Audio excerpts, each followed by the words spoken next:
Okay, so last week, as I said, we learned about the control structure, but specifically repetition and what loops. And we said we have the for loop and also the while loop. Also have what they do while, and we learned all of them. Okay, we learn about the for loop, also learn about the while loop, also learn about the do while. Okay. Now, what we want to do today is something different. This you won't see it in Python. Pointers are not in Python. Now, sometimes there are some of them I will rush through. For example, the loops like this, because we did it in Python. So sometimes you just have to. It's like we are revising or revision for whatever that we did in Python. But pointers, they are not in Python. And pointers as beginners, as a beginner, is something that we all struggle. I remember undergrad when we're teaching at C, and pointers is a lot of confusion all around. So we are going to take 2 weeks to complete pointers and modular programming. Okay, so please make sure if you don't get anything, you draw my attention, okay, so that I can explain it over and over for you guys to get a concept. Because when you get to pointers and modular program, this is where you start building complex systems. Because you break your problem into what? Sub-problems. Each problem, you can modularize it. You can write a function for each sub-problem. Put them together and you have what? A complete system. You have a complete system. So I always say that when you get to pointers and modular programming, okay, this is where you start building systems. Okay, so please, and I'll be very, very strict, especially when I give you guys work to do. I expect that most of your program has to be in functions, write functions for them instead of giving me spaghetti code. I don't like that spaghetti code. I'll explain to what is a spaghetti code. Okay, so you try to modularize all different parts of your program, so that when you give it to me or give it to anybody or a group of people can come together to solve a problem. Okay, when you try to modularize it. But if you want to have that spaghetti code, that long lines, you want to put everything in the main or one function, you can't share the task among yourself.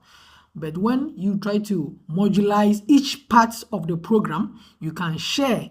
Once you share, each person will be able to work on a separate function. When you put together, when you finish, one person can put everything together and call it in the main function, and you have your system complete.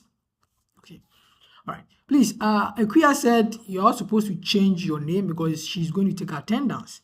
So make sure you change your name to your class name, okay, and even add your ID if possible. Okay, yeah. All right, so we've already done functions, okay, but it was just something, an introduction. We are going to recap it, but we are going to go deeper this time. So today's session is just going to be on functions. I won't talk about pointers today, but whatever we are going to do today is going to serve as the foundation that will lead us into pointers. Because once we get functions, right, okay, we know everything about functions, or about 90% everything about functions, then when I get to pointers, we would understand why pointers are important or why pointers are needed, okay, in C. As I said, pointers are not in Python. There are certain things you will see in Python, okay, you will see in Python. So we said a function is a self-contained block of statement that performs a current task of some kind. Okay, so we learned this, that the main is actually a function. So when you have a C program, okay, the main is a function. So we use curly braces to group this statement or blocks together. So when you have a curly braces, you have the name, okay, that is a function.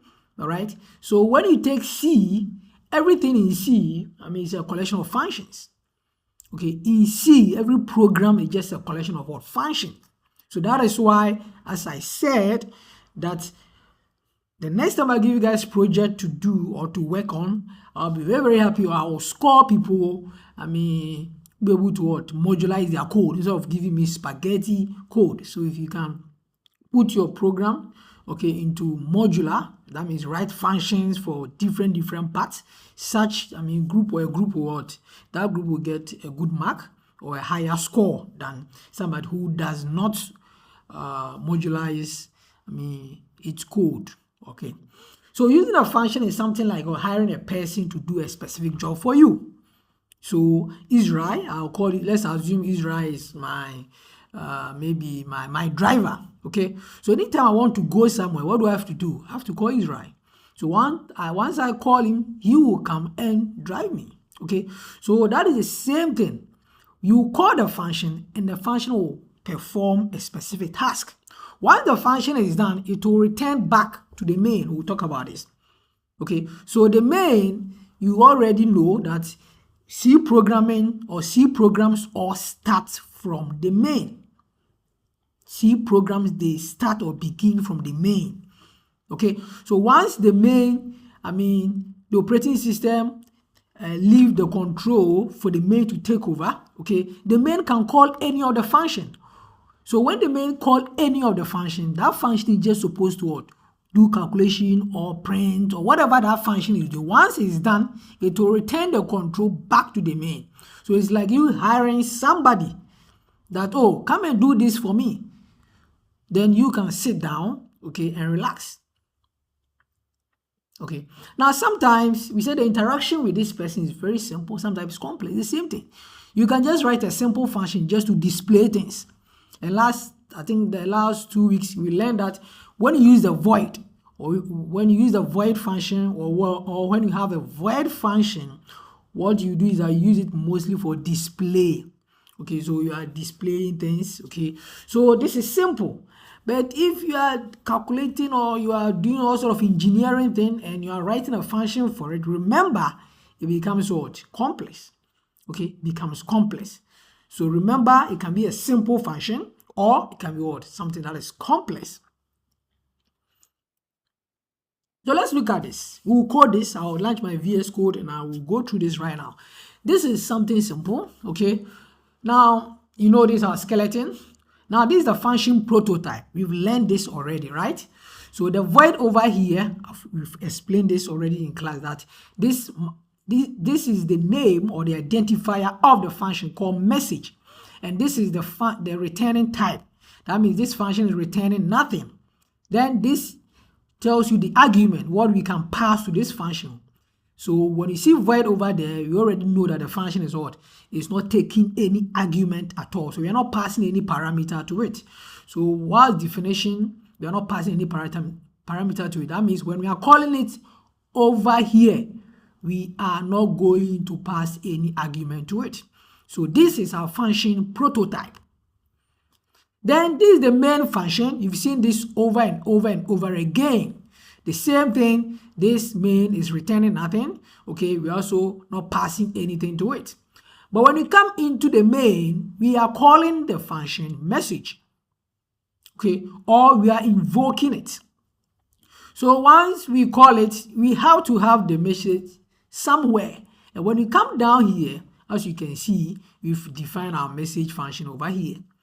So this function, which is the main, is calling the message.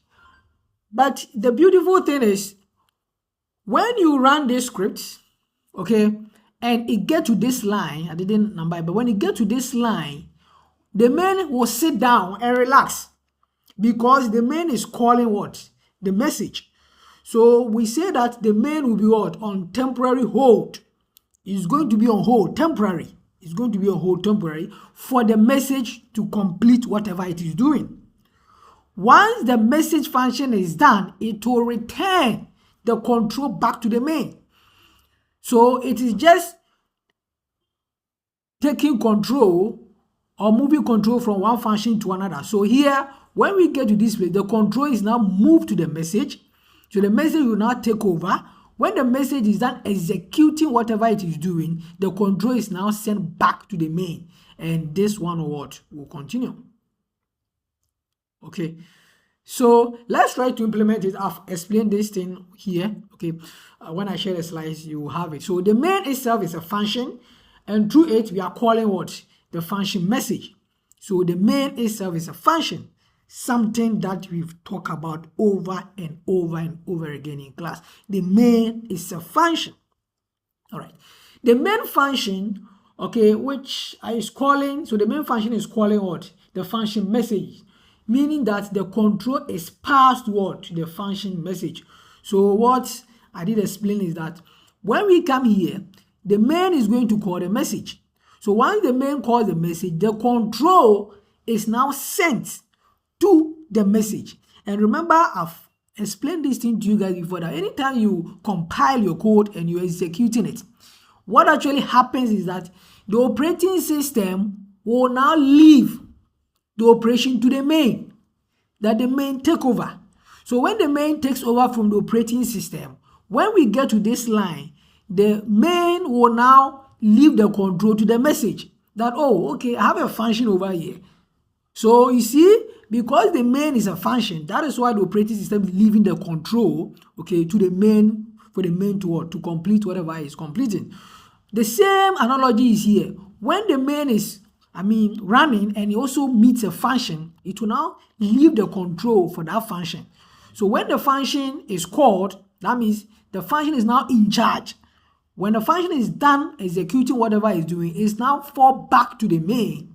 And when the main is also done executing, now fall back to the operating system.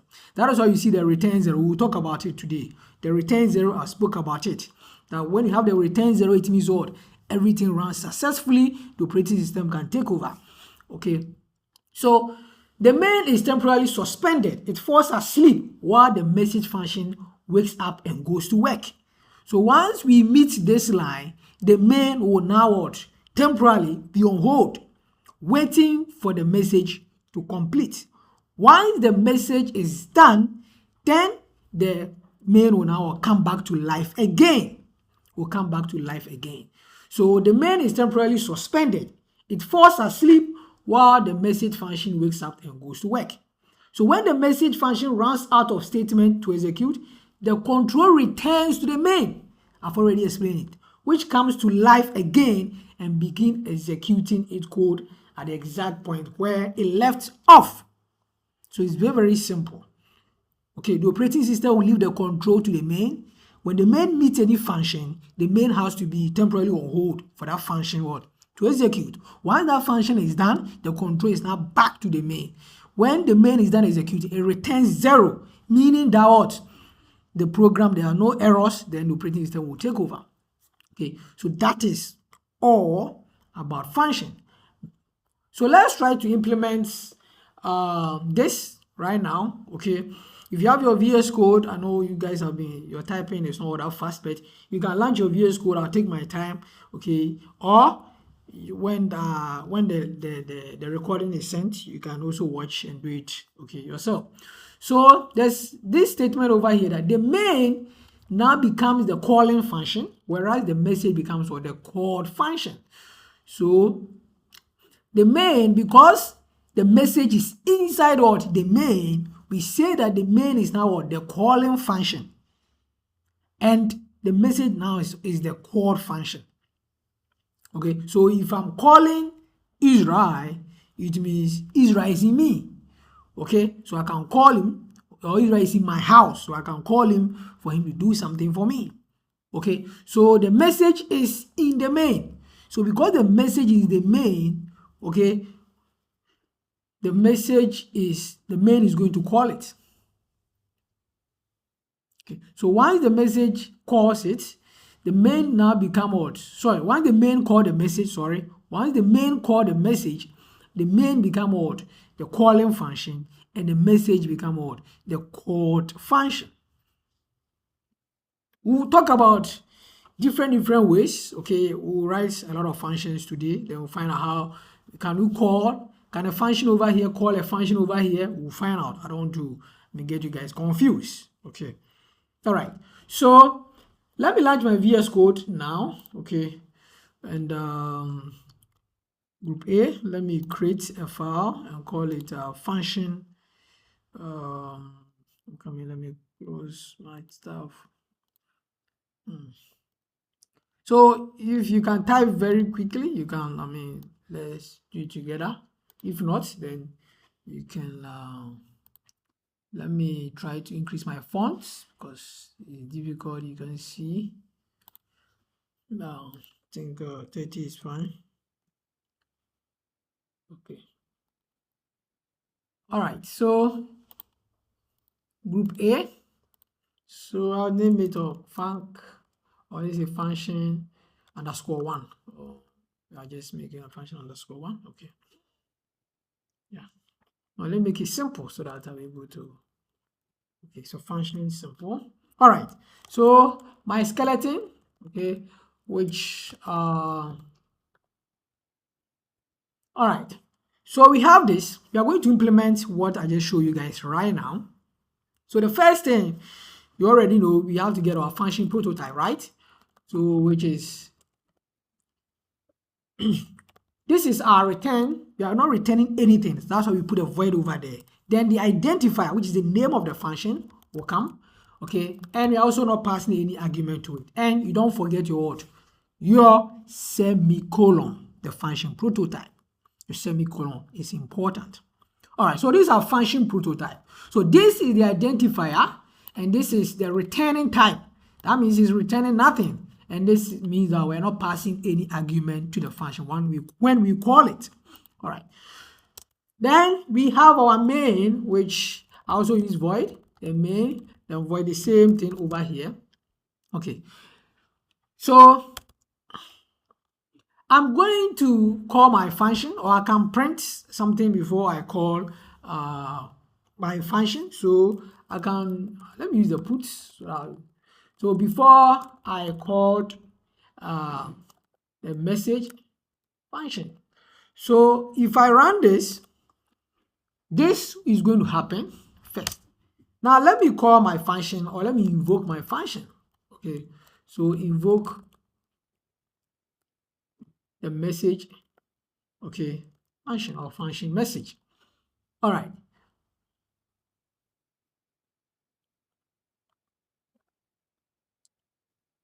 Sorry. Okay. So here we are calling our function called message. Then let me have another put over here. You know what I can say after before I call. No, sorry. So after calling message function. Okay. So after calling message function. All right. So I have these two. Now, if I run this, it's not going to work. Do you know that? Because I've not what?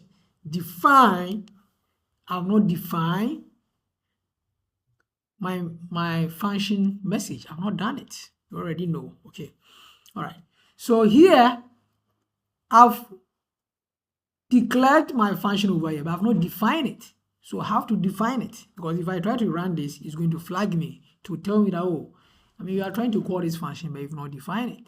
So let me define it down here. So define message function. Okay. So the same thing, the return type comes and the identifier also comes. Then we are not passing anything to it. Okay. All right. So let me just print something. Let me use the puts. I don't like the printf because normally I forget the escape. New line escape character. So let's use the put. So here I am smiling. So smile with me. Is that the way they spell smiling? So smile with me. So smile with me. Okay. All right. So this is it. So this is my function. I've defined it over here. Okay. So what we just went through is that this is our main. Now when I compile this and I run it, this line 8 will be what? Will be called, or it will print this. Then when you get to line 11, the main will be on hold. Then we come back to this place and come and print this. I am smiling, so smile with me. So once everything here is done, then we now fall back and we'll continue to our line 13. So when we get to this place, the message, the control will now be given to the message. So this message function will be called. It will do whatever it will do. Once it is done, then this one will continue. Okay. All right. So let me compile it and okay. All right. So let me cd to group. Okay. All right. Then GCC. Then function is seminar.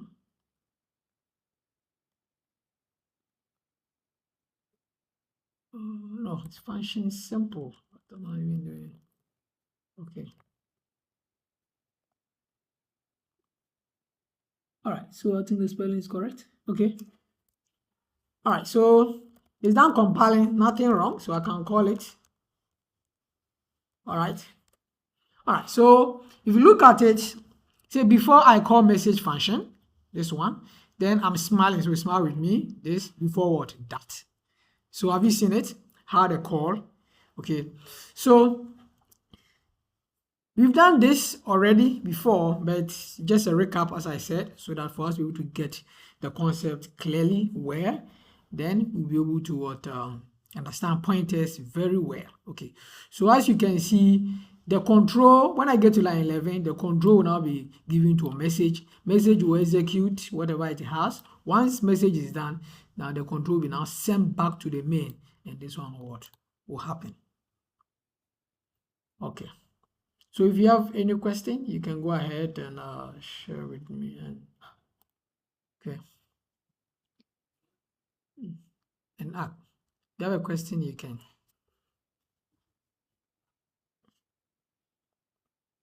Okay, so if no question, then let's move on. So any C program contains at least one function. And if I ask you, you will tell me that I will say the function is what? Is the main function. Okay, so the main function, I mean, last time as we said, okay, every C program or any C program that you write, it has to contain the main function. When you say any C program contains at least one function, that means if it is only one function, that function has to be the main. If it is only one function, that means that function has to be main. Apart from that, I mean, you can't get any other thing than the main. So if a program contains only one function, it must be the main. You shouldn't forget it. If a C program contains more than one function, then one and only one of these functions must be main. So it's trying to tell you that you can't have two mains. You can't have two mains. You have main, then main. No. So if you have more than one, that means only one of them can be the main. The rest, you can name them anything that you want to do. Okay, or how you want to name them. Okay, so it is only the main function that has to be unique. If I say unique, it has to be the main. Then you can name the other ones. Okay, so you can have multiple functions or several of them, but only one main function. Only one main function. There's no limit on the number of functions that might be present in the C program. There's no limit. The limit depends on your project. Okay, people who write about 1 million lines of code. Can you imagine 1 million lines of code? You know the number of functions they will write? That's quite a lot. So you don't have any limit to the number of functions that you will write. It all depends on the project you are working on. But we said the main should be only one. Okay, the main should be only one. Okay, any function can be called from any other function. Even main can be called from other function. Now I'm going to do something right now and I will let you guys explain it to me. Okay, from the last point over here, he's saying that any function can be called from any other function. Even main can be called from other function. So I'm going to implement something right now and I will not execute it and I'll ask for your explanation. Okay, and I'll see. So that's my VS Code. Let me create another one. Then I'll name it so main chord. So I'm just want to call the main. Okay, so I'm calling the main. All right, so we get our skeleton. Okay. All right. So I'm going to have a function prototype. Maybe I'll call it myself. Okay. So the same thing. I'll not do anything. Okay. This is my function prototype. All right. So we have one main over here. So let me still use the void and void. Okay. Now we said you can call. There's something I will do. Okay. But let's solve this one first before I try to write another program that they can call themselves anyhow. Okay. So from the last point here, he's saying that any function can be called from any other function. Even the main can be called from what? Other function as well, right? So let's have this. I'm about to call myself. Okay, I'm about to call myself function. Okay, so I have myself over here, which this is the function I'm calling. Then I come here. Then I have my function definition, which is myself. Then pass this. Okay. Then when I come here, I'll say, okay, I've called myself.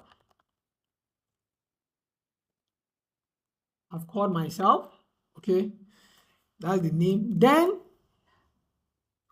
I have here and we say that I'm going to call main function. Then I now call the main. Okay. Then I have put over here after I'm done calling. Okay. I'm done calling main. Okay. So let's look at this script carefully and tell me what do you think is going to happen. If you know it, you can, raise your hand or you can go ahead and talk.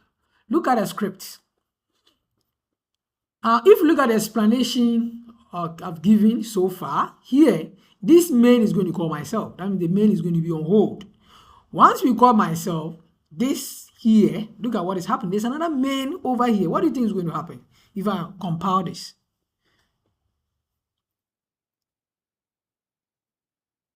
Is it going to give an error?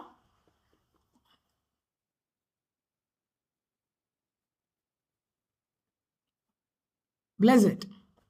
Can you tell me something? Let me see.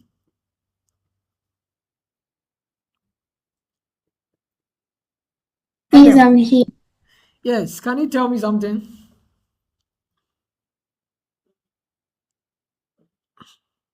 Yes, please. Okay. So what do you think? Okay, so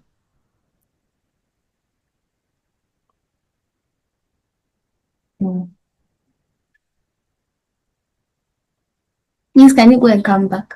Are you going to come back? Okay, let me see. Let me see. I know you're on the call, so please talk or speak.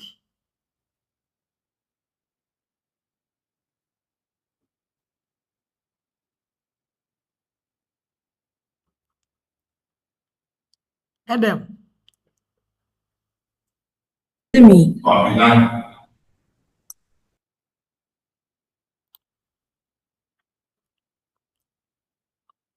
Roland. Roland.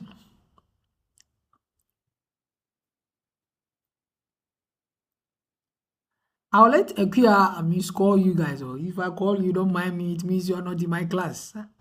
So, okay, if I mention their name and they don't respond, assume that the person didn't come. I can see they are here. That means either they are doing something else. Yes, Roland, yes. So talk now. Yes. Roland, I said, look at the code carefully. What do you think? Trying to call the main in myself. What do you think is going to happen? Roland. Yeah, you mean what will happen after? Yes, when I execute this code, or when I compile and execute it.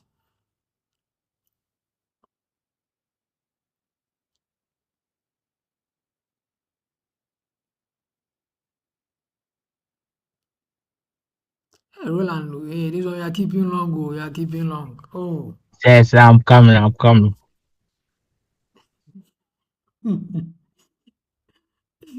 Okay, I see Kwabena. Kwabena, go on. Your hand is up.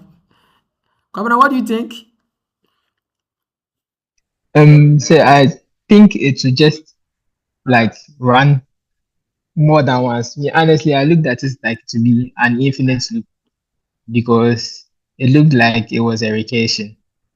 Looks like a recursion, right? Yeah. So who is calling who? So they are calling each other. They are calling each other, right? Back and forth, back and forth, back and forth. Okay, that is your opinion, or maybe that is your answer. Who else? I want another person. Roland, you said you are coming. Tell me something.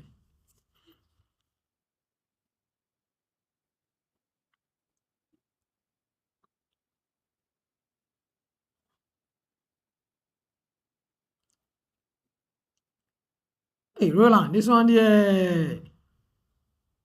Mami Esi. Mami Esi on the call. Yes, Mami Esi is on the call. Sir, can you hear me? Yeah, I can hear you, Mami Esi. Yeah. Sir, no, an error. Yeah, An error, okay, okay. yeah, error. It's an error, okay. Okay. Mm. Okay, so the last person. So Kwabena said it's going to be an infinite loop back and forth. Mami is saying an error is going to occur. Okay. Is Adam? Yes, Adam. Adam, what do you think? There, it will be It will give Sir, an error. an infinite recursion. Roland. You get long. So I will assume that you try to what you did was you ran it from your I side. didn't say it wasn't that. So did you run it from your side? Yes. That's how I just wanted you to look at it and tell me without you running it. Oh, my Uh-huh. bad. All right. So now, if you look at it carefully, you see that the the control is going to be it will pass from the main to the myself. The myself also will pass it back to the main. So back and forth like that. Okay, so we are going to call each other. So this is what I wanted to show you with the last points by saying that the main can also be called from other function. Okay, you can also call the main from other function as well. Okay, so it's not always be calling from the main, we can also call it. So let me try to compile it. Okay, and we will see.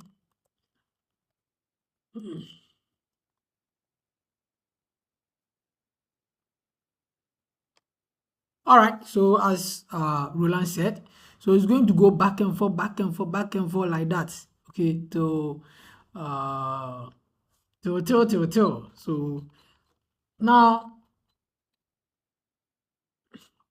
if you look at it, it has stopped along the way. Why is it that it has stopped? Why didn't it continue forever? Look at it, but it stopped somewhere. Why? Is there any reason why the program stopped somewhere? Because, for example, last week when we learned about the infinite loop, that was to continue loop now until we have to press the Control C to terminate. But this one is calling back and forth, back and forth. But when you got to certain point, it stopped. Okay, I know it has called it several times, but it's not as as many as you wanted it to be. Okay, what do you think?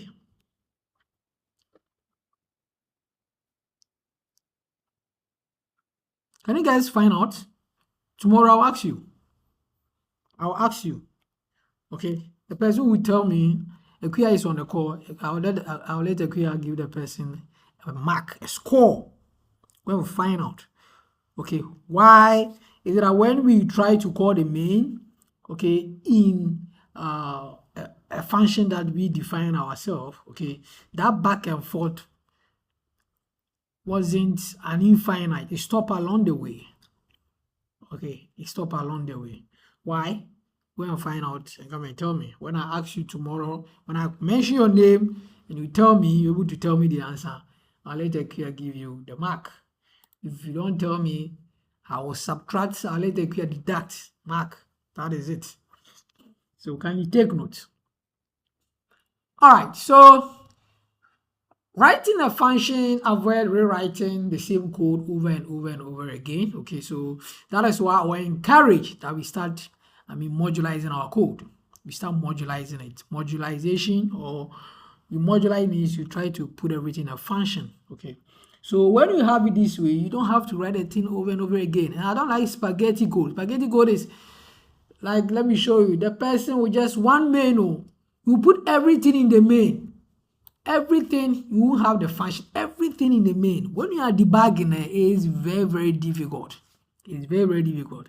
So spaghetti code, when things try to intertwine, the loop is here, this, that, try to modularize it. So for example, if you're writing a code for the human system, write a function for the head, function for the hands, or even the hands, you can even have a function for the left hand, a function for the right hand. Then you see different functions for different parts, so that you can divide the task among yourselves. Okay, because when I give project work and you don't modularize it, it will be difficult if you come and tell me that, say, you did the work together. No. Okay, it will be very difficult. That means one person just sat down to complete the work. But when you modularize it, you all write your own functions, then you give it to one person, and the person will call everything from the main, and you are gone. So modularizing your code is very, very crucial, because it enables what? Code reusability, able to reuse your code. Then separating the code into modular functions also make program easier to design and understand. Debugging. Okay, so I have this thing over here. Don't try to cram the entire logic in one function. I will encourage it. As last time I told you, we are training some of you to be what? All of you, not some. We are training all of you to be, system developers some years to come. So there are certain things I'll be checking, especially in your final project. Please, who is writing? The person should stop. Okay. Don't try to cram the entire logic in one function. Then you break a program into small units and write functions for each of these isolated subdivisions. So this is known as what? Decomposition in programming. Decomposition. When you have a problem, you decompose it. You have what? Sub-problems. You can even decompose the sub-problems into sub-problems. So each sub-problems, you can write a function for it. And there's something known as divide and conquer. I don't know if you guys, when you get to level 200 or 300, they will show you some of these things. Divide and conquer algorithm. You have a bigger problem, you don't tackle the bigger problem, you get lost. Divide the problem into smaller units. You can even divide the smaller unit into smaller units till you get to the base. When you get to the base, you can write functions for them. Once you've written functions for them, then you have your entire problem solved. So break a problem into small units and write functions for each of these isolated subdivisions. Then the last point, do not hesitate to write functions that are called only once. It's better. Why? Because code reusability. You can just copy that only function, or you can even call it, when you can even make it a header file in C. Yes, we'll get there when you try to write our own header files. If you have a function, it's a header file. So all the header files we are using, they're all functions. So when it's only one function that you have, a program that you are trying to write only one function, it's fine. Apart from the main, if it's only one function, write it. It's better.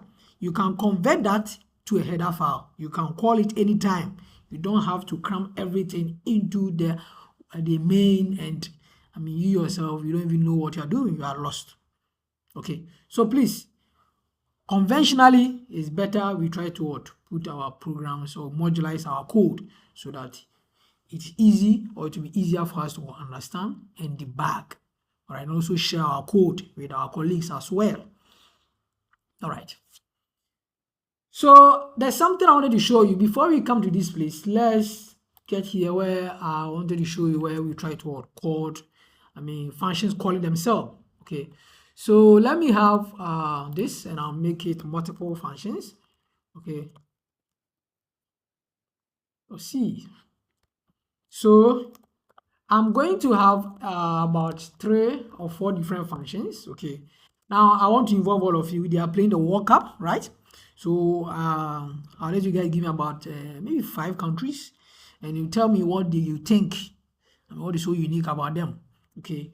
Yesterday, the guys saw what happened to Germany and also in the Netherlands. They are going home, right? Yes. Football has changed. Okay, so let me have my function prototype.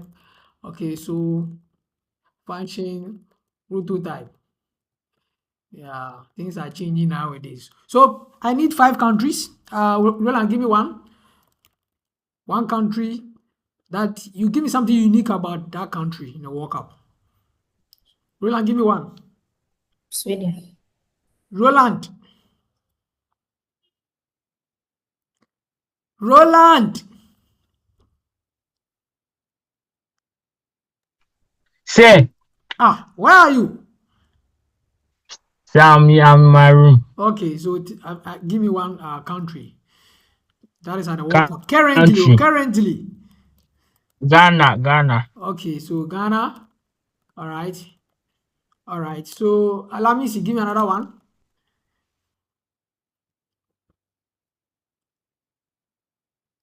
Let me see. Say England.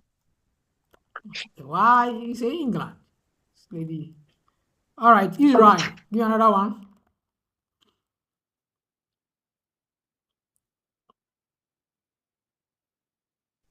Croatia. Huh? Croatia. Hey, why are you guys like that? Okay. So Kwabena, give me one. The last one. Argentina. All right. Argentina. Where is it Setonam? Setonam, you like Portugal, right? Portugal. The Cristiano Ronaldo family. Okay. All right. So, okay. So now what we are going to do, we are going to call them one by one. Okay. So, you are going to give me one statement, one unique thing about these countries. Okay. What you think? It can be their players, or it can be their coach, or their style of playing. Okay. Yeah. Mamiesi is saying South Africa. South Africa is gone. Oh, it's gone. Okay, they left. That's my home country. South Africa is your home country, but they are gone. They are Mm. no more. So That, yeah, yeah, that's they scored me. them. Canada scored them Mm. last minute goal, so they are going home. Yeah, that's me. Yeah, it's painful. Football is like that, so please. Okay, you score So you. she has to go back to her country. She can't be in Ghana. Definitely, don't worry. Next week I'll let her go. Okay.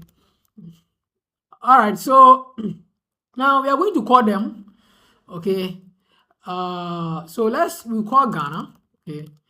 And let me call all of them over here so that England, then Croatia. Okay. Now I don't have to call them the same order. Maybe I can even call Argentina first. It doesn't matter. Okay, so remember that because he's using procedural, that means that line to line, when you get to line 11, it's going to call Argentina first. Okay, then when you get to line 12 to call Ghana, then like that. So I can even put Croatia here. Croatia, I can even put that one in between Ghana. Okay. Yeah, some of the countries are doing well. I don't know. Yeah, I told you guys I'll tell you guys my prediction, right? The quarterfinals. Yes, Yes, yeah. I'll tell you guys the country that I'll predict they will win the cup. Yeah. No, it's not Canada. Canada won't get anywhere. Okay. Okay. All right. So now, Kwabena, Who said Argentina? Please, can you give me something unique about them? Can be their style of playing or They have they have what? they have Messi. They have Messi.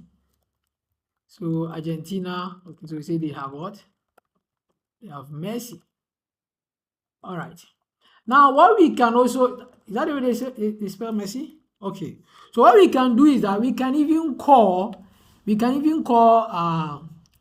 other functions in other function as well. So for example, we can call Ghana in England, or we can also call even England in Ghana. We can do that. Okay. So let's try to call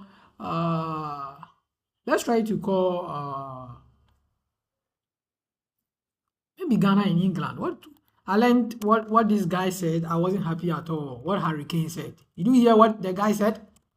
Hurricane. Yes. What's wrong with him? Football is football. Oh. You don't have to. If you couldn't score, that doesn't mean that. Our style of playing football is football. Okay. I'll come with my tactics. If it works for me, it's fine. If it doesn't work, man, you score me. So if it worked for me, I don't know why the guy is angry. All right, so let's try to call England from let's call Ghana from England. And I wasn't want to tell what Hurricane said. I don't know what's wrong with that guy. He was just okay. So we'll call Ghana from England. Okay, so I have so before we call Ghana from England, let's say something small about the England team. I mean, who mentioned England? Who mentioned England? Tell me something. Say his name. Come again. The England, yeah, something about their team or their players, or I mean their chance of winning the World Cup. They'll be eliminated at semi-final. Hey, this girl. So they have Saka. Hey, this they will be what? So they have Eliminated, Saka. at the in the semi-final, rather. Okay. All right. So they will go out in the semi-final. Okay. So they have Saka. They have what? They have Saka. Okay. Now let's try to. We are calling Ghana from England, so no need calling Ghana. The recording has stopped. Where am I? This is my main. Okay, this is it, and this is it. Okay.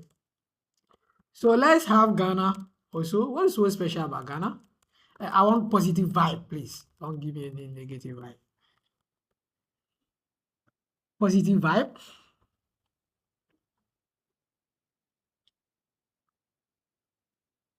Yeah, I'm also recording from here. Don't worry. I'll share. That's why I said I'm also recording from my side.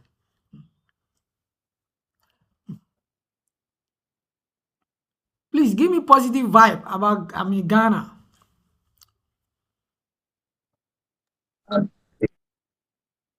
Who said Ghana? Wait, Yes.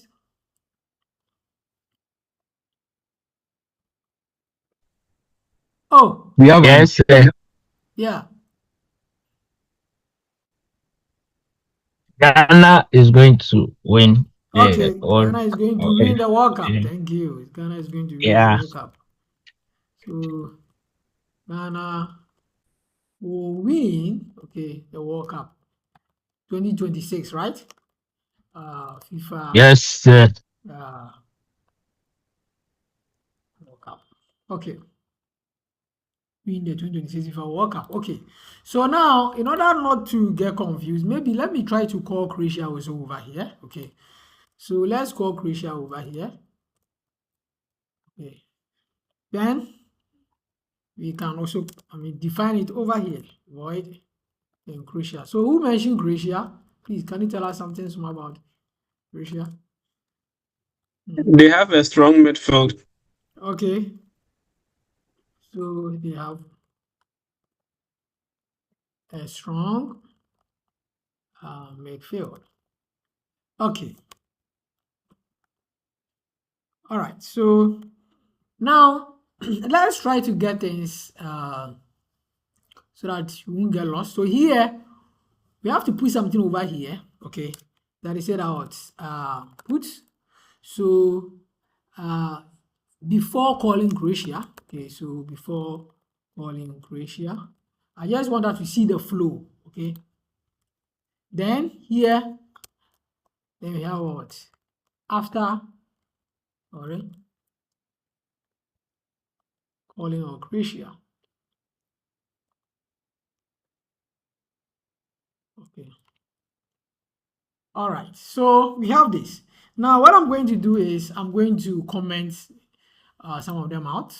Okay, I'm going to comment some of them out.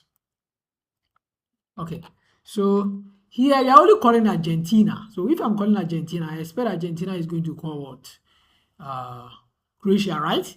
But you don't have Croatia over here, but you've already, have the function prototype and you define it over here. So I expect to see they have Messi before calling Croatia. Then you go and call Croatia over here.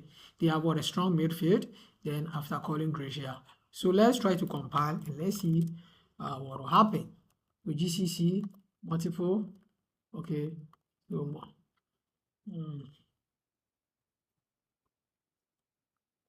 okay. All right. So multiple.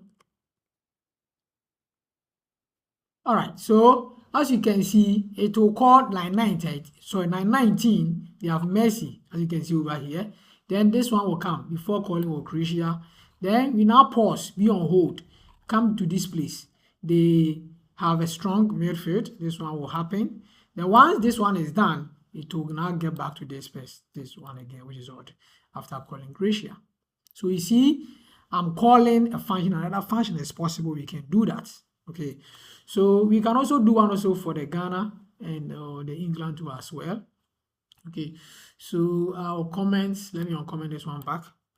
Okay, then I can comment this and also comment Ghana and this because I'm going to call the England. So here they'll be eliminated in the semi-finals. All right, so here we can say what? Put. So before, no.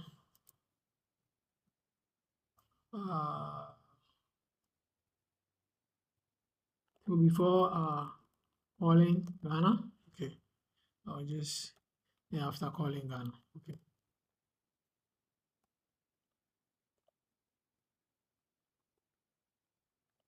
Calling Ghana. All right, so I'll just pause with these two. The rest, when I send you guys the video, you can practice. And so when I compile this one again, there's no error, and I execute it. You see, before calling Ghana, so we say they'll be eliminated in the semi-final.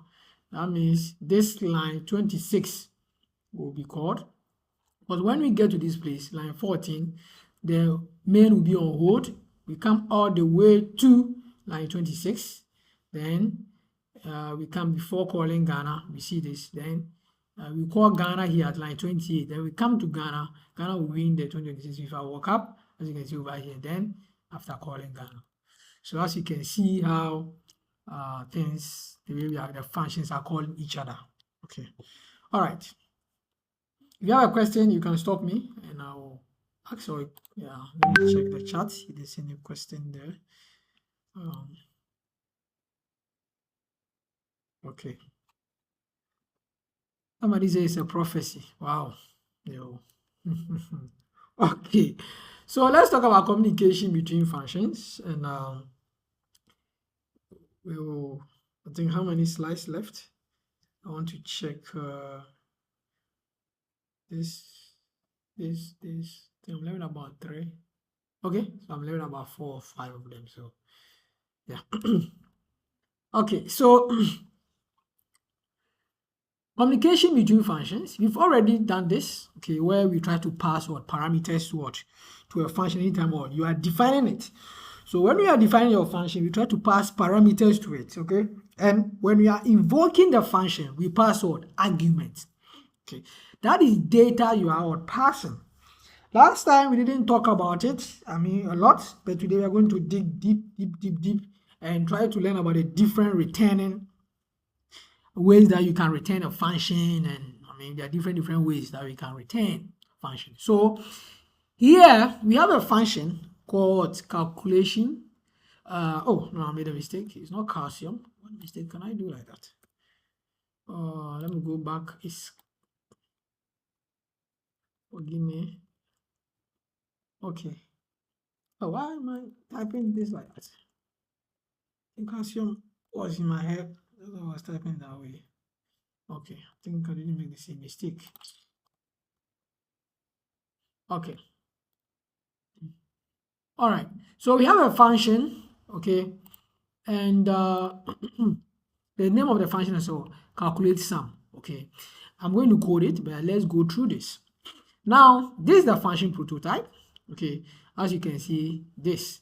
But last time we learned that the function prototype, I can also use what is it? I can also do something like this. Hey, why am I making mistakes with the spelling like that? Okay, I can also do this thing. Last time I did explain to you. So here, if you look at the parameters I pass, here I'm passing only the type, right? Int. Now here, we are passing the parameter, the type, and also the variable. We said it's not compulsory to put the variable over there, but the type is compulsory. So either you leave your thing like this for the prototype, or you use this approach.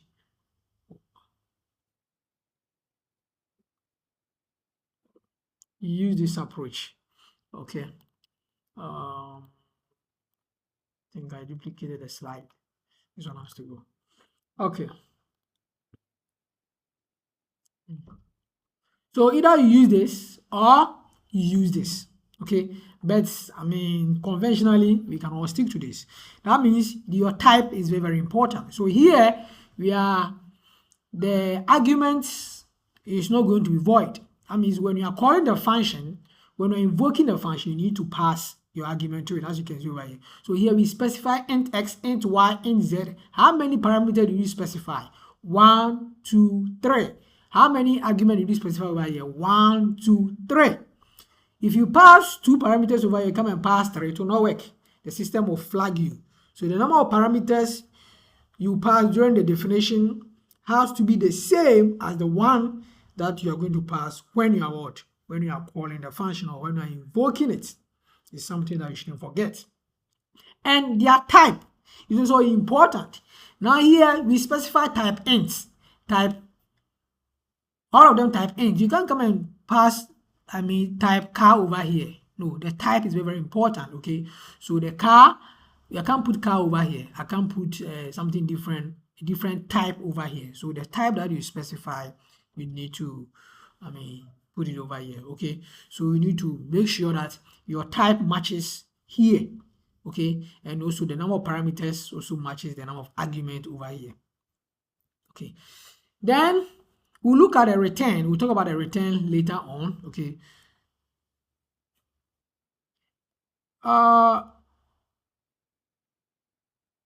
Yes, Mamiesi, what is it? Is it what, W? Did I make a mistake somewhere? Mamiesi?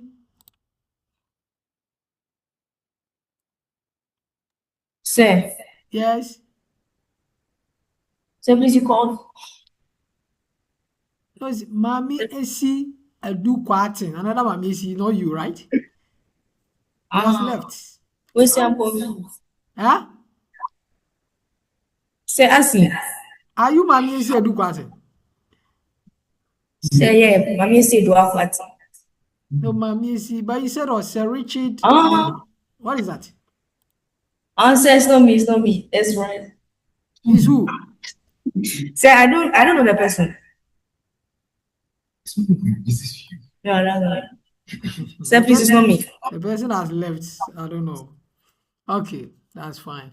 All right, so here I'm going to implement one, then I'll try to explain it quickly, then we move on. Okay, so here, this is the function definition. Now, if you look at a function definition, you're trying to say something over here that if you look here, when we're, defining or declaring a function, here it is for int x, int y, int z, but you have what a, b, c. Okay, now it doesn't have to be the same. That is something we learned in Python. Okay, the program or C is aware that Yeah, you can make them the same. Here can be x, here too can be y, here too can be z, but it's not compulsory. Okay, so you make sure that the parameters, they have to be the same. That's what is important. So if here is 3, here has to be 3. If here is 4, here has to be 4. If here is 5, here has to be 5. Okay, so here it has to match. So what he's saying is that the int x over here correspond to this a, the int y over here correspond to b, and the int z over here correspond to what? To c. So when you come to the function definition over here, as for this, it has to match your prototype. It has to match it. It has to match the prototype. That is what the definition, as you can see, int x, int y, int z, and you are seeing over here in our function prototype. But when I'm calling it, I mean, it's not necessary that I'm supposed to make sure I use the same name during the prototype definition or the prototype declaration. Okay, so I've already explained it over here, but let's talk about it before I go to the implementation. The variable a, b, and c are called actual arguments. So we said these ones are actual arguments. These are the actual arguments. Why the actual arguments? That is where you are putting the data. Okay, because when we take the input from the user, we pass the input directly to them. We call them what? Actual arguments. So the a, b, and c, they are the actual arguments. All right. The variable a, b, and c are called actual arguments, whereas the variable x, y, and z are called formal arguments. So inside your prototype, these ones are called your formal arguments, but these ones are what? Your actual argument. So please take note of the two, the formal argument and the actual argument. The actual argument most of the time is when you are invoking the function, what you pass to it becomes your actual argument. And the formal argument is when you are doing the function declaration or your function prototype, what you pass to it becomes your what? Your formal argument. I've explained them over here. The type, order, and number of the actual and the formal argument must always be the same. Okay, so what he's saying is that the type has to be the same, the order has to be the same, and also the number too has to be the same. Okay, very, very important. We could use the same variable for the actual and the formal argument, and the compiler will treat, okay, and the compiler will treat them differently. So all right, so what I was saying initially was that here we can make here 2, here x, here y, here z, and the compiler will see them to be different. Okay, so here will become your actual argument, here become your formal argument, but it's up to you. Okay, if you want to make them all of them the same, it's up to you. But I mean, conventionally, I mean, you can define this differently, make this one, but make sure that, as we said in program, the identifier has to be what? Has to be meaningful, so that you yourself, you understand that this is what you're supposed to put there. You just put anything there that you get confused. Okay. All right, then it's not compulsory to use variable names in the prototype declaration. I've already explained that. It's not compulsory. So here, the prototype, I mean, you can remove the variable names, okay, and keep only the type. You can do that. We've done this already. Okay, so kindly take note. So let me implement one, then we'll talk about this. Then I think that will be all. No, we'll talk about this, the return, and this, and then that'll be all. This one we'll do it tomorrow. Okay, because I want you guys to go and digest what we learned today, so that things will become a little bit easy for you. Because when I start with the pointers, some of you will get lost. You might pass through the windows, and I don't want it. Okay, so let me implement this right now quickly. Okay, you can go along with me. Okay, if you are very, very fast with the typing. All right. So here we have say calculate. I have a question. You have a question? Okay, go on. What's the difference between a formal argument and a parameter? The formal argument and the parameter, the same, Yeah. the same thing. The same thing. And then the actual arguments and the just arguments. Yeah, so in actual sense, we said the argument is the number or the value that you pass when you are invoking the function. But when you are defining the function or when you are declaring the function, you pass parameters to it. So the formal argument become the parameters and the actual argument become the arguments. So Okay. maybe in order not to confuse people, that's why they have the formal and the actual. But the argument is actually the actual argument. And the formal Alright. parameter is actually the formal argument is the parameters. Okay. Thank you. Okay. So So yes, go on. this when you are defining the function Okay. or the function prototype, Yes. you stated that you could just use the type. Yes. Does it only apply to the function prototype or it applies to both that in the function as well? Come again. You see, when you are defining the function and you are stating the parameters, Yes. is it that you can only use the type for the function prototype or it can also be used for the function as well? So here is the prototype, right? And here is the function. When you come to the Yeah. function, you can't use the type. You have to use both of them, the type and the variable. Do you get it? Oh, yes, When you are please. defining the function, you can't use only the type. You can't use only the variable. It has to be the two, the type and the variable. But when you have the function, when you are defining the function prototype or when you are declaring the function prototype, you can only use, you can use the type and ignore the variable, okay, and the system will let you go. I don't know if you understand. Yes, please, I understand. All right. But the definition, when I'm coding, I'll show you. The definition, you can't remove the variable. The system will flag you. But the prototype, you can remove the variable and it will work. Okay. All right. So let me implement this quickly and we'll go. So I should include standard input. Okay. So let me have my function prototype. All right. So the function name is, let me even call it calculate. I don't want to use calculate sum or else it's going to. So here I specify int over there, then I have a calculate. Okay. Then I can pass my int, then in the int. Now here, when you see the int over here, you see what is the implication? When you see int over here, what is the meaning? Sorry, but turn on the video. Huh? Hello? Hello? Hey. Sir. Yeah, Hello. you see, yeah, putting the Sir. yes, Is putting he calling the me? int over here. What is the meaning? I mean, Sir. yeah. It means that a function will return an integer. Yes, it means a function going to return an integer. So the person who asked the question now, yeah, correct now. Okay.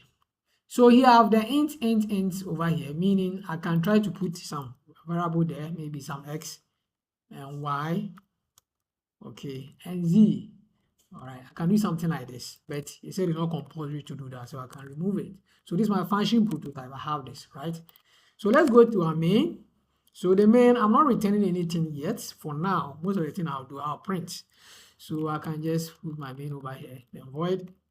All right. So here I'll define my input variable.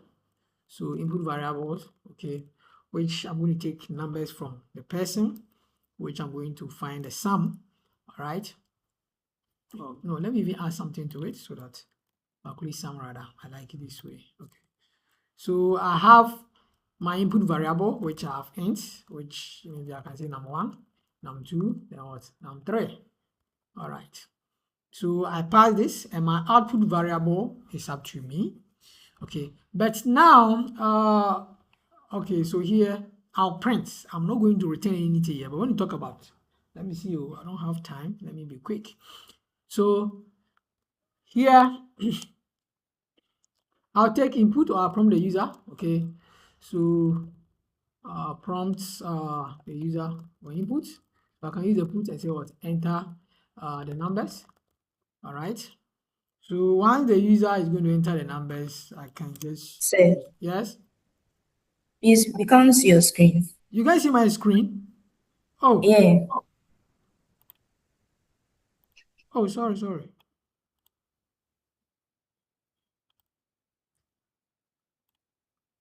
Can you see now? Yeah. Oh, sorry, guys. Sorry. Okay. So I have this. Then scanf. Okay. So I'm taking all my inputs. Okay. Then I have my ampersand num1, ampersand num2, ampersand num3. Okay. So I have this now. All right. So I have this. The next thing is for me to call my function. So I can invoke, okay, the function. Then I have my calculation that I can pass what num1, num2, then what num3 to it. Okay. So I have this now. Now maybe I just want to print. I don't want to return anything now. Okay, the next slide we'll talk about the return, then I'll implement some of these things for you guys to see. So I have this. So let's now define our function. So I'll define the function. Okay. All right. So we have int here. Then we have what calculate sum. Then so the person who asked the question that said, can you have only this? Let's see if it will work now. Now you see that I have over here. So which variable am I going to use? That's the question is going to ask. So here I can just use my printf. Then which variables am I going to use? That's the question. Okay, so I can say this plus this plus this is equal to this. Okay, then which variables am I going to use? I can't use because this is a function. What we'll talk about scopes maybe next week. Okay, anytime you are in a function, that function have its own word. So whatever is happening outside, that function doesn't care. So any variable that is outside the function, unless I declare the function as global, unless I declare the variable as global before it will be accessible to that function. But once I've not done it, okay, some variables can't be accessed inside here. So here is going to be difficult. That is why it's very, very important. I need to specify my things over here, okay, so that I can use it in my thing, okay, so that I can have maybe another variable here, and make it int d, which is what x plus y plus what z. Then I can put my x, y, z, or d. All right, so I have this. Okay, so that is that. So here, if you look at it, you've seen this already. You've done it before. Okay, so what I was trying to show you guys is what I show you over there. So here, this become my actual arguments. So actual my argument over here. There are 3 of them, and here become what my formal argument. Okay, or parameters that I'm. So here I'm passing only the type, as you can see, but here I can't pass the type because I need a variable to be able to use it here. I want to be able to use it in this calculation. Okay, so let's compile. If nothing goes wrong, to have me to enter 3 numbers, all of them integers, I should be able to what? Sum it. So GCC cal sum. Okay, all right. All right, so enter number 4, 5, 6. All right, so 4 plus 5 plus 6 is 15. So that is it. Okay, so it has given me the answer. Okay, all right. Any question here before I move on to my last 2 slides and I'm done? Any question? Sorry, sir, please can you go back to VS Code? Okay. I didn't finish. Thank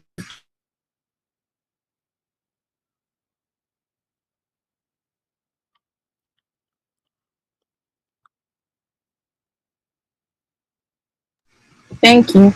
All right, you're welcome. All right, so the last point, and now I think, last 2 points. Okay, we have 30 minutes. No, 25 minutes, not 30. De Okay. acuerdo, estoy listo para anotar los últimos. Perfecto.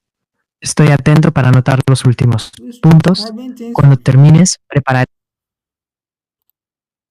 Please stop that thing. Claro. De acuerdo, voy a detener aquí las notas. Si quieres que prepare un resumen de los puntos principales que vimos hoy, como la importancia de modularizar el código, las funciones, los argumentos y la comunicación entre funciones, solo avísame. Estoy aquí para ayudarte a cerrar la sesión. Okay, so let's move on. Okay. You guys are happy to deal. Estoy listo. All right, so now Ya no- let's talk about this. Okay, the return. We're going to talk about a return, but let me implement something right now. Then we'll talk about a return. Okay, everything about a return. Then I will come back to explain. Claro, this. sigo Okay. tomando nota. Now the return. Ahora very, vas a very hablar del important. return, que es como perfecto. Hey, what ¿Estás is listo happening? para hablar sobre las... Estoy anotando que vas a hablar sobre el uso de Please. return en las funciones. El return se usa para devolver un valor al punto donde se llamó la función. It's Si quieres, transforming puedo something. I resumir don't know cómo what is. Okay. estoy anotando. Perfecto. Voy a seguir anotando sobre el uso de return en las funciones. Cuando termine, How do I no te stop this preocupes. thing? Mm. Para que una función devuelva un Please, who valor, is doing that? debe The person should stop. Please. If you are doing as a student, if you are doing it, please stop. Entiendo que quizás alguien esté manipulando la presentación Come and let como me asistente. try to remove. So I think it's AI. Yeah, somebody using it. That person should stop. Please. Those who are using this, let me see. Please, you stop, okay? You are not the only one here, please. Okay. All right, so now let me implement this, okay? I've spoke a lot about the return that let's have a script that's going to return the cube of a number. If you enter the number, it's going to cube it. Okay, so cube num.c. Okay, now let me get my function prototype. All right, so here is going to be ints. Okay, then I have my cube over here. I'll pass only a number to it. Okay, I have my int over here, main. Okay, then I'm not passing anything to it. Okay, now this time I'm using the int for the main. It means I'm going to talk about something else. So here I'll take my input variable. It's only one that I'm taking, so which is int. The person will enter a number. So I'll prompt the user for input. Prompts the user for input, which I'll use the put x. They will enter the number.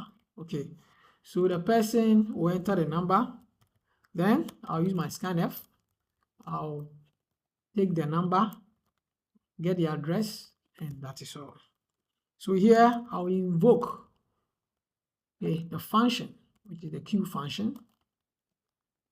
Okay, so here this is what I'm going to do. So instead of I'll use the printf and say, well, the cube, okay, or I can just use something like this: d to the power 3, okay, is equal to, then d like this. Then I have my number. I'll explain everything, and I have what my function cube, and I'll pass what number to it. Okay. So let me go and declare my function. So I define it. So we define a cube, a function. So here int, then cube, then we are passing some value to it. Okay. All right. So I'll just return what power. I'll go and import the mass, then x of 3. All right. That is all. So let me import hash include math.h. Okay. So we now know our function prototype line 6, we know it. I've already explained this. Now let's come back to this place. Okay, we'll return 0. Okay, now here the main, I'm returning an integer now. This I've already explained to you that the 0 you see over here means that it's going to return to the operating system. So if it returns 0 to the operating system, it means we didn't get any error or the program ran successfully. So it's going to return on 0 int. Okay, somebody is wondering, say, can you put, apart from int, can you put 1 over there, or can you put 2 over there, or can you put what, 3 over there? Okay, now if you are putting 0, okay, we are saying that, okay, whatever thing that you are returning is what your program runs successfully. If it is not 0, any other thing will tell you that there's an error over there. Okay, so let me try to put a different thing there, and we'll compile our code to see whether it will be able to work. Okay, now I'll come back to, let me make here 0 first, but let me explain this.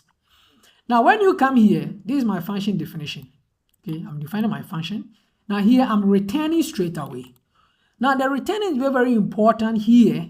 Okay, if you look at the return I'm doing over here, when I came to line 18, look at what I'm doing. I just called the function, okay, I called the function in the print statement. So it's going to return the value. So after the calculation, it's going to say that, okay, this is the answer that I had. Then it will put that answer there straight away here for me. So you see how important the return is?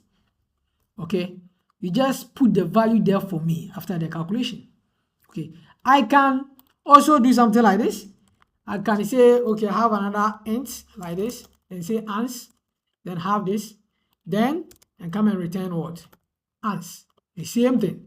I can also do something like this. So I can have a variable, called ans, then I'll do the calculation, store it in ans and return ans. It's the same thing. But this, I'm typing a lot. Okay, I don't want to type, I always say I'm lazy. I don't want to type a lot. So the best thing I can do is I'll just have to return this expression straight away, and I'm gone. It's the same thing. Okay, it's the same thing. All right, it's the same thing. Okay, so here it's just going to take the answer and put it over here and to do the calculation for me and to return the answer. Okay, so let's compile this. Okay, then we try to change the return 0 to something, or I should even you guys go and find out. Okay, so apart from 0, write a question that apart from 0, if I put any other value there apart from 0 from the return for main, will the program run? Okay, if it will run, explain. If it also not run, also explain. Tomorrow I'll ask. If I call you and you're able to tell me, you'll be in trouble. If you're in trouble, you're going to lose mark for that. Okay, so the question is, for the return in the main, apart from 0, okay, if I put any value apart from 0, will it run? If it will run, explain. If not, also explain. So if I put 9 over here and I compile it, will it run? If it will run, explain it to me. If it will not run, also explain it to me. Okay, all right, so that is your question. Okay, so here, let me do this quickly. The num of, and okay, so let me enter number 5, then 5 raised to the power result 25, so 125. So if you look at it here, I just return it then to just give me the answer. So we're just going to put the answer here straight away for me. We'll put the answer here straight away for me, as you can see. Okay, I don't know if you have any question in regard to this. Okay, then this, I told you, I've already explained it, that the return there to make sure that the program has run successfully. Okay, so it tells the operating system that everything runs successfully, so you can go ahead to display whatever you want to display. Okay, all right, so there's no restriction on the number of return statements that may be present in a function. So what he's saying is that, I mean, you can have a lot of, I mean, return, which I'm going to do one right now for you guys to see. So you can have several of them. So it's not compulsory to have only one. But the way you use the return is very, very important. So let's look at it. Now, where is it? When you put your return like this, this is, I mean, correct. So when you see something like this, correct. Okay. But the parenthesis is optional. I mean, you choose to ignore that. Okay. Okay, so it's optional. Here, suppose small r. It's optional. Okay, so that's why most of the time you've been seeing me, I don't bring out the parentheses, right? So what he's saying is that you can, here, I can do something like this. This is also is correct. Okay, okay, I can also do something like this. It's also correct.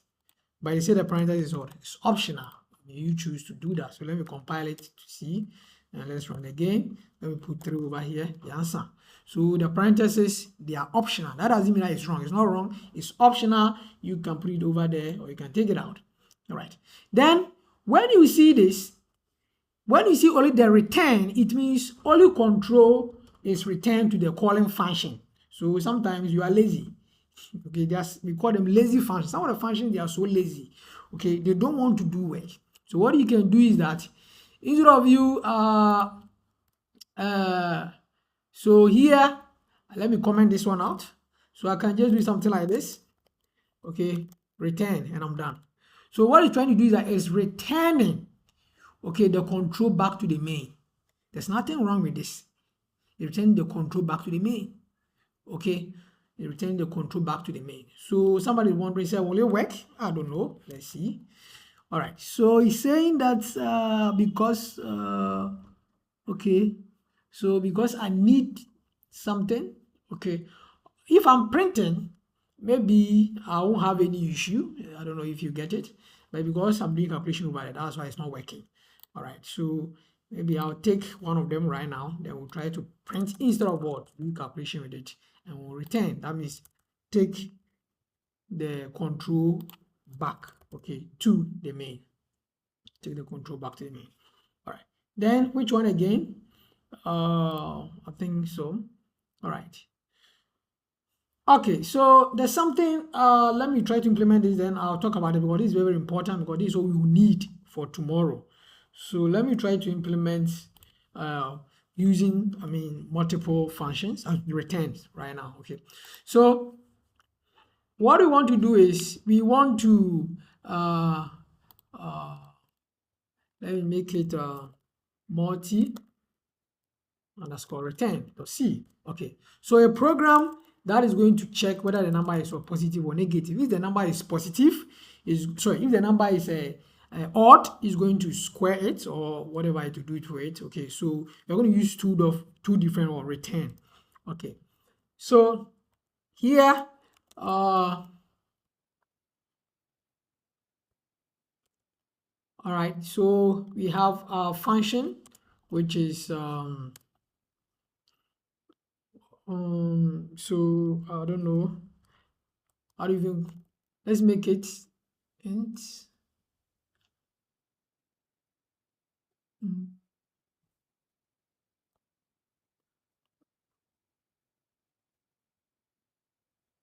Okay. I'm coming. No. Okay, I can still return this one. So let's go. So int then should I even put it? Even underscore odd. Okay. Then I can pass only my integer to it. Okay, because you just want to determine that. Okay. So int main and void. Then here we just have to tell the person input variable. So we have int number. Then here we have put enter the number. Okay. Then we use the scanf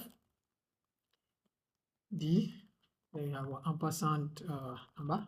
Okay. Then we have this. Okay. So here, what we can do is, I was thinking Okay, I mean, I don't even know what you need to print. Okay, so all right, so we can say the answer is then okay. All right, so we can say this. Okay.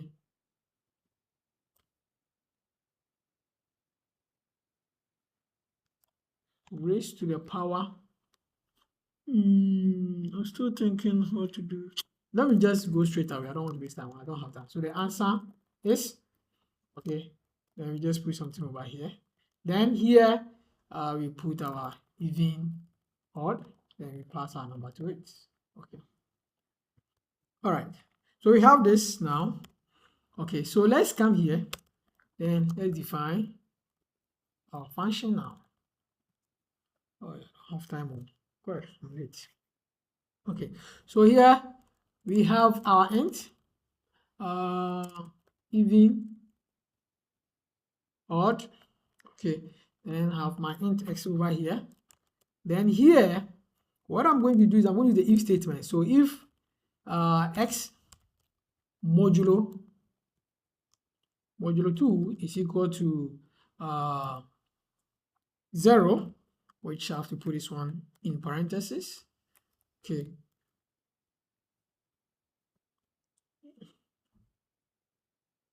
what we are going to do, we are going to return what, which is power, which I'm going to square. So x what square. All right, so square if the number is what is even. Okay, so let me include this, which is hash include math. Okay, so here we say that if it is that, okay, else what do we do? Okay, which I also have to return. Sometimes last time we learned that if you are dealing with only one, you can take off this.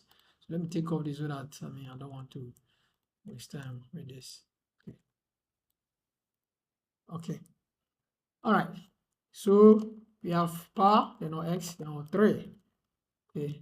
Now what cube if the number is odd.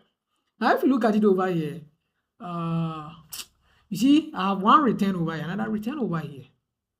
Have you seen it? But you can't do something like this. You can't return, then you have what? Power, then x2, then another one, power, then what? X3. You can't do this. This auto flag you. You can't return them like you want to return something like x, y, z like this. No, it will flag you. You can't do that. Okay, you can't do that. Okay, so you can't say you want to return x, y, z. No, you can't do that. But what I've done, you can do it. Okay, so let me compile this and I'll pause here. And I just wanted to show you that we can have numerous of the return. All right, can also put my return also 0 so over here, right? And okay, so if we compile it and nothing goes wrong, okay, multi okay, all right, multi return. Okay, so enter a number. If it is 4, supposed to square, which is 16. So if I compile again, if it is 3, supposed to give me what cube it, which is what 27. All right, so that's for the multiple returns. That's that for the multiple returns. Okay, all right, now it's time. I don't want to go further. We'll talk about this before I start with this. Okay, we'll talk about what is called by value and called by reference when you have a function. Okay, so here we know that these are going to be my actual arguments. This actual argument, we have two ways. Either you are calling the function by value or you are calling the function by reference. Once you get this concept, now pointers comes in over here. Why we need pointers? Now pointers are very, very important in C. They're very important in C because it is pointers that enables us to be able to manipulate the addresses of variable Okay, all this while, what we've been doing is we are just manipulating a copy of the variable. We are not manipulating the actual variable. Remember, the variable is what? Is a name location in the computer memory. So all this while, what we've been doing is we are manipulating a copy of the variable. It's like giving a book to Blessed. Now, I won't give the actual book to Blessed. I'm going to give a copy of that book to Blessed. So Blessed can do anything he wants to do with it. But if I give the actual book or the original book to Blessed, this is called call by reference. So it's the actual thing you are giving to Blessed. So Blessed can what? Manipulate it. But if you are giving a copy of it, I mean, you still have the original. So all this while, all the thing we've been doing so far with the function is what? Or with variable is copy by value or call by value, We didn't do reference. Okay, tomorrow we start with reference. So kindly take note. Okay, all right. So I'm done. Okay, so tomorrow, please, we will continue. Okay, so please make sure you go and revise. Okay, the recording, I'll send it to my Facebook, YouTube channel. I'll send it to you guys. I'll upload over there. You can watch over and over again. Okay, all right. So that is all. Any question?